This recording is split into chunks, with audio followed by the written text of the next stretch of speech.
Hello, my dear students. In the last session, we have already learned about some disposal methods for solid waste. Today, we are going to learn about biomedical waste and e-waste. Firstly, biomedical waste. It encompasses all kinds of waste, solid and or liquid, including their containers and intermediate products, which are generated during the diagnosis, treatment, or immunization of human beings or animals in biomedical research or in the production or testing of biomedical products. This waste may contain paper, cardboard, syringe, glass, sharp objects, plastics, gauze, pads, soaps, cloth, beddings, shavings, fecal matter, blood, hazardous pharmaceuticals and chemicals, anatomical parts, and even radioactive materials. They can also contain highly infectious organisms. Biomedical waste are generated by hospitals, clinics, other healthcare facilities, medical laboratories, animal research facilities, and other institutional sources. Then, what are the impacts of biomedical waste? It creates a problem to the public health and the environment. It may be infectious as well as hazardous impacts. The infectious pathogens of the biomedical waste can become airborne and waterborne and cause the spread of diseases among those handling such waste and also among the general public. Biomedical waste contain sharp objects such as blade, needle, broken glass pipettes, etc. So they may cause injury while handling. Biomedical waste also pose a significant threat to the environment. If not disposed properly, they can end up in lakes, parks, and other wildlife refuges where birds and fauna live. Animals and birds are attracted to the scent or color of pharmaceuticals in the waste. Their curiosity to such waste result in digestion of medications which can injure or even kill the animals. Syringes and other sharp objects can easily rip the linings of landfills. In rainy season, hazardous contaminants can seep out to the exterior soil of the landfills and contaminate the groundwater as well as nearby water bodies. The radioactive tools used in diagnosis cause the presence of radioactive materials in biomedical waste. Their presence constitutes radiation hazard to the waste handling workers and the public. Then, how to dispose biomedical waste? Due to their infectious and hazardous characteristics, biomedical waste should be segregated from other municipal waste at the source. It refers to the basic separation of different categories of waste generated at source and thereby reducing the risk as well as cost of handling and disposal. Segregation is the most crucial step in biomedical waste management.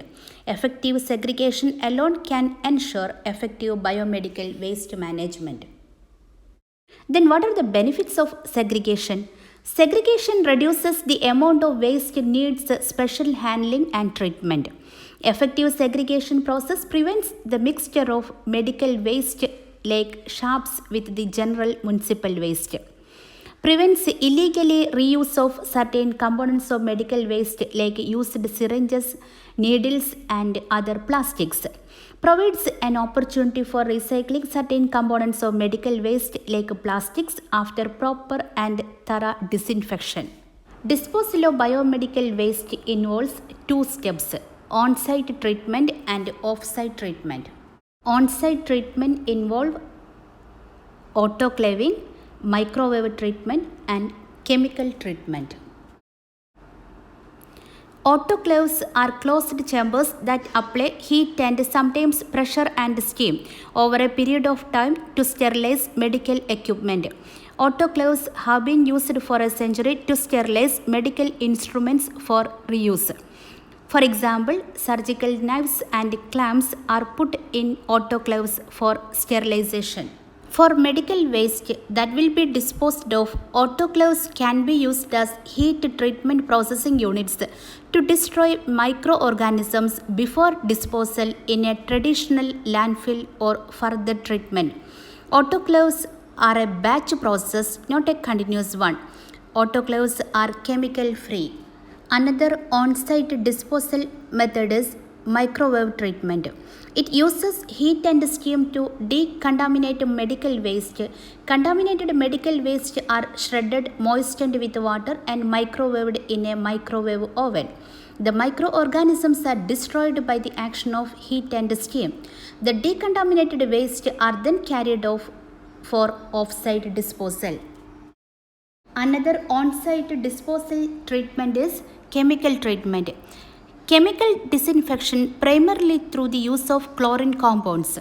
It kills microorganisms in medical waste and can often oxidize hazardous chemical constituents. Chlorine bleach has been used for disinfecting processes. Chlorine compounds are used in swimming pools to reduce the risk of disease transmission. Ethylene oxide treatment is used to disinfect material and is sometimes used in treatment of medical waste. Ethylene oxide treatment is used more often to sterilize equipment that will be reused.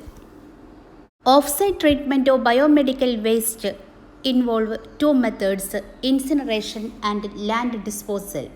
Incineration is the controlled burning of medical waste in a dedicated incinerator. Incinerators got a bad reputation because of the air pollution they created and because the bottom ash or clinker was hard to keep under control. Incineration requires no pre-treatment because most medical waste can be incinerated. The waste does not always require sorting or separation prior to the treatment. Incineration has the benefit of reducing the volume of the waste by 80% or more, sterilizing the waste and reducing the need for pre-processing the waste before treatment. These are the advantages of the method incineration. Moreover, the resulting incinerated waste can be disposed of in traditional methods such as landfilling. The downside of incineration is potential pollution from emissions generated during incineration. The incineration process can be applied to almost all medical waste type including pathological waste, and the process kills 99% of microorganisms. Another off-site disposal method is land disposal. The least expensive option for biomedical waste is land disposal. If biomedical waste are to be disposed of in a landfill, they should be packaged to minimize exposure, placed in a 2-meter deep pit, and immediately covered with mature landfill waste. The method is typically used for shredded, treated, and decontaminated waste. The next type of solid waste is e-waste. The term e-waste is an abbreviation of electronic and electrical waste. E-waste is a term used to cover items of all types of electrical and electronic equipment, and it is parts that have been discarded by the owner as waste without the intention of reuse. E-waste is a general term. It can be considered to denote electronic and electrical waste items such as TV appliances, computers, laptop, tablet, mobile phone, white goods. For example, fridge, washing machine, dryer, home entertainment and stereo system, toys, toasters and kettles. E-waste can be divided into 6 categories. Firstly, temperature exchange equipment, more commonly referred to as cooling and freezing equipment, refrigerator, freezer, air conditioner, heat pumps, etc. The secondly, screens and monitors. The examples are television, monitor, laptop, notebook, tablets. Another category of e-waste is lamps. For example, fluorescent lamp, high intensity discharge lamp and LED lamps. Another one is large equipment. For example, washing machine, cloth dryer, dishwashing machine, electric stove, large printing machine, copying equipment and photovoltaic panels. Another category of e-waste is small equipment. For example, vacuum cleaner, microwave, ventilation equipment, toaster, electric kettle, electric showers, scales, calculator, radio sets, video camera, electrical and electronic toys, small electrical and electronic tools, small medical devices, small monitoring and control instruments. Another category is small IT and telecommunication equipment. For example, mobile phone, global positioning system, pocket calculator, routers, personal computer, printer, telephones. Alternatively, e-waste can be classified into two types. Category 1 of e-waste included discarded information technology and telecommunication equipment comprising computers of all kinds, cell phones, printers, calculator, copying equipment, telex system, etc. or their parts. Category 2 of e-waste includes discarded consumer electronics and electricals comprising refrigerator, microwave oven, television sets, air conditioner, washing machine, stereo set, etc. or their parts. Nowadays, e-waste constitute the fastest growing sector of municipal solid waste due to rapid growth of technology and frequent upgradation of technical innovations. Globally, 40 to 50 million tons of e-waste are disposed of each year. Then, what are the components of e-waste? E-waste consists of iron and steel, plastics, non-ferrous metals like copper, aluminium, silver, gold, platinum, palladium, etc. and other constituents like glass, wood, plywood, printed circuit boards, concrete, ceramics, rubber, etc. E-waste also contain hazardous components such as extremely toxic lead, cadmium, beryllium, mercury, chromium, barium, brominated flame retardants, polychlorinated biphenyls, etc. Then what are the adverse impacts of e-waste? When e-gadgets and devices are disposed of improperly, the hazardous materials present in them have high risk of polluting the air, soil and nearby water sources. The solder in printed circuit boards, gaskets and glass panels of cathode ray tube monitors contain large amounts of lead. Exposure to lead can cause intellectual impairment in children and can damage the nervous, blood, renal, liver and reproductive systems in adults. The circuit boards and semiconductors, rechargeable nickel cadmium batteries, cathode ray tube screens, printer inks and toners, printer drums of photocopying machines, etc. contain cadmium. Exposure to cadmium can cause anemia, bone marrow depression, Ita disease and can damage to the blood, renal, liver, lungs, etc. The printed circuit boards, relays, switches, laptops and lighting devices for flat screen LCD displays contain large amounts of mercury.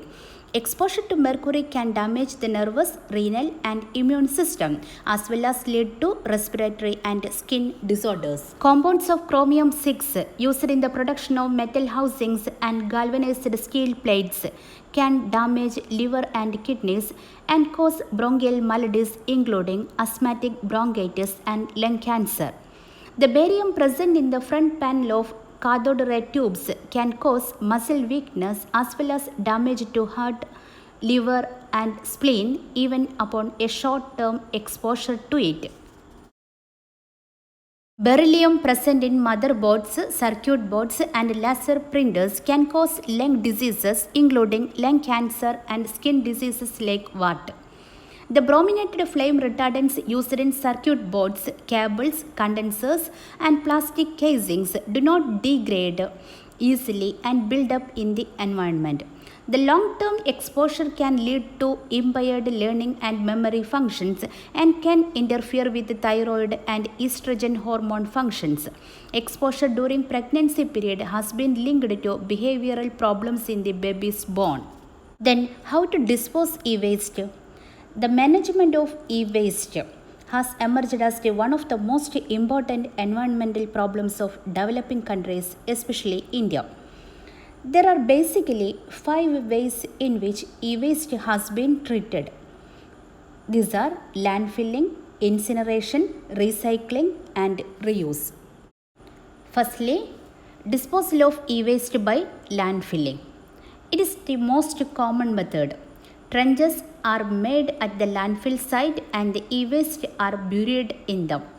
The disadvantage of this method is that leaching of toxic substances like cadmium, lead, and mercury can pollute the soil and groundwater. Second disposal method of e-waste is incineration. It is another commonly used method. It involves their incineration at high temperature in specially designed incinerator.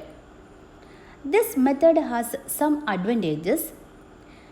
Firstly, the waste volume is reduced very much and the energy obtained can be utilized separately. However, it has some disadvantages also. This process releases toxic substances like cadmium, lead, mercury, and volatile organic compounds to the environment. Another disposal method of e-waste is recycling. The method has several steps. After an initial sorting of items, dismantling is done. After separating the parts that can be reused, the remaining parts are taken through the remaining steps of recycling, which may involve size reduction, magnetic separation into ferrous and non-ferrous material, separation into metallic and non-metallic components, etc. The plastics, metals, glass, etc. recovered during recycling are reused for the manufacture of fresh articles. Another disposal method of e-waste is reuse. It constitutes either direct second-hand use of the original well-functioning e-equipment or their use after making slight modifications like memory upgrades. The advantage of the method is that it increases the lifespan of the original products and therefore implies less waste over time. Today we have learned about biomedical waste and e-waste, their sources, impacts, and control measures. Thank you.